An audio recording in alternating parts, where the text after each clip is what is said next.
Hi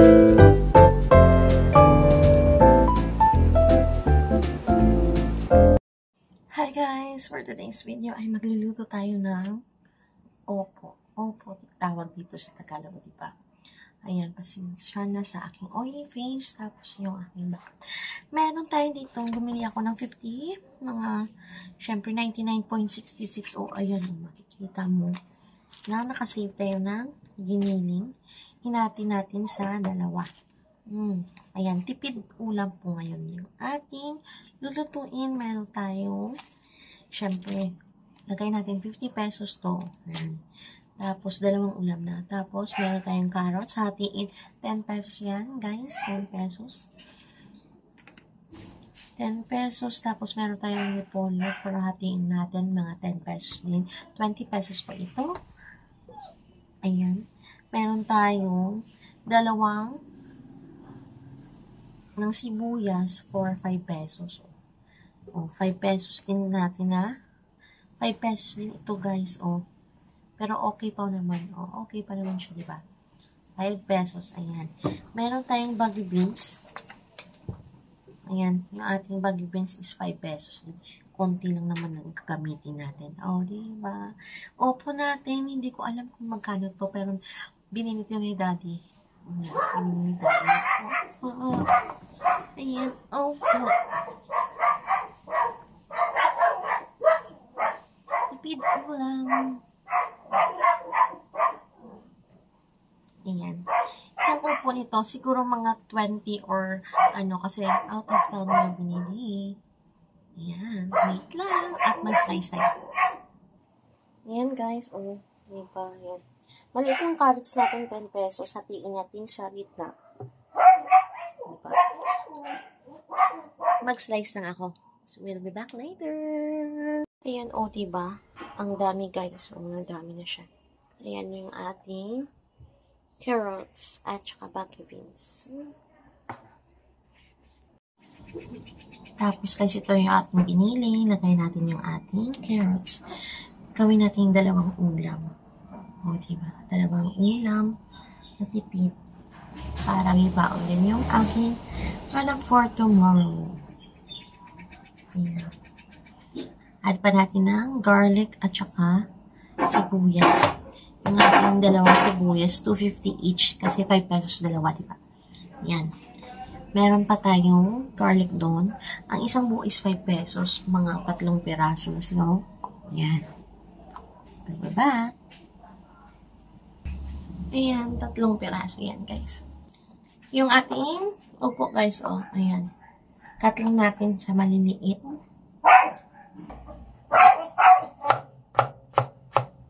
Sensya na sa aso namin. Ang hingay.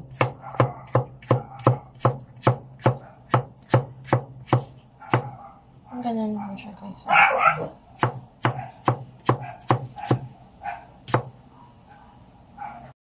Ayan, guys, ito na siya. Konti lang. Ayan na siya, guys. Oh, may bell pepper tayo, carrots, bagyo beans, onion, garlic, cube, yung ating pork na 25 pesos. Ayan yung ating repolyo, oh, diba? Half lang yan. Ito yung ating kalubay or upo. Oh, ito yung half ng ating repolyo, oh, diba? Ayan, guys, ito na pala yung ating giniling na meron maliit na sibuyas, tsaka garlic na 3 piraso, carrots na half nung kanina yung pinakita ko. Ayan. Half din yan ng ating ground pork. On natin. Initin yung ating kalan. Ayan, mag-add tayo ng oil. Tama lang.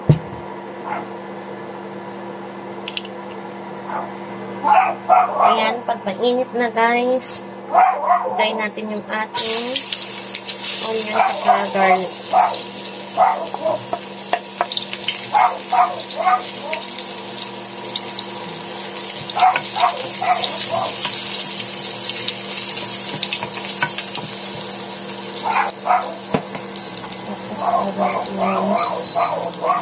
Ating giniling na half.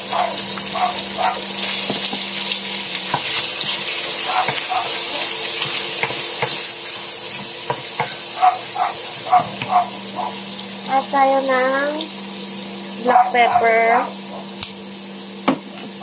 salt.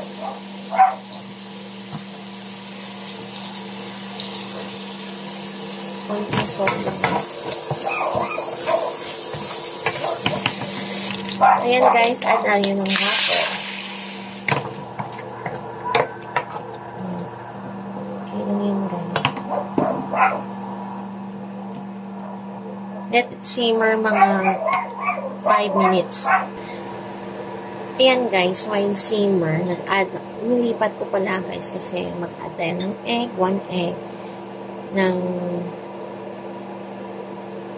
flour, ayan, 1 tablespoon, tapos mag-add tayo ng pepper. Depende sa inyo kung gusto mo mag-add ng pepper. Ayan, okay na yan. Tapos i-mix lang natin yan. Mix.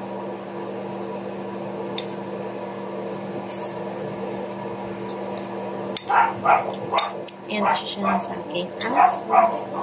Mix. Malaki ang egg na guys. Okay lang yan. Add lang tayo ng flour or cornstarch. Mix lang natin. Ayan, nag-add pa ko kasi medyo watery yung ating, ang laki ng egg na nalagay ko. Ayan guys, okay lang yan. Add lang tayo ng cornstarch or flour. Ayan, mabilisan na lang to guys. Ayan, kumulo na siya. Add natin yung ating chicken or pork, pwede rin. Add na natin yung ating bell pepper, carrots, saka yung ating bucky beans. Ayan, mix. Ayan, add tayo ng ating opo, yung ating main process. Opo. Basta gulay po guys. Gulay-gulay tayo. Para maging healthy naman tayo. Ayan, ang ingay ng mga aso ko guys. Attention. Ayan, tutubi yung ating opo guys. Ha? Ayan, tutubi yan. Simmer for 5 to 8 minutes. Add tayo ng salt, pero add ko ng seasoning guys. May natira akong konti, add ko siya.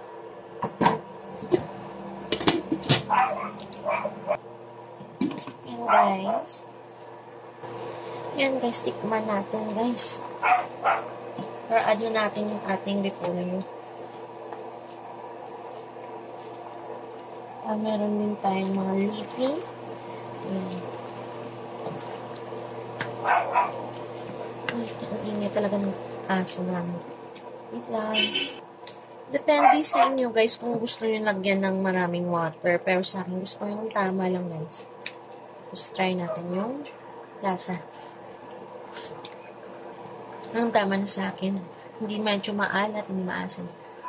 Konti lang yung ating asin na nilagay. Tapos meron tayong konting seasoning din. Tapos meron tayong ng cube. Cube tayo. Yan, ang sarap na guys. Ang sarap. Mapaparami yung kain ng anak mo. Yan, pasensya na sa aso namin. Mga 2 to 3 minutes, okay na yung ating repolyo guys. Kung gusto mo, kung wala kang ngipin, pwede rin. Pero kung medyo gusto pa yung medyo makrunchy pa. Ayan. Yan, luto na yan guys. At lutuin natin yung ating torta. Ayan guys, add tayo ng oil. Ang tama lang. Ayan guys, sigurado mainit na. Lagay natin. Spread mo lang yan guys. Ayan lang.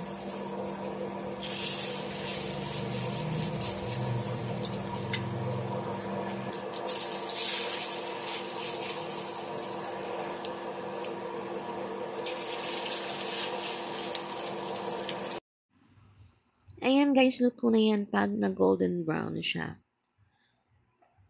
Ayan, thank you for watching. Please don't forget to like and subscribe to my channel. Bye!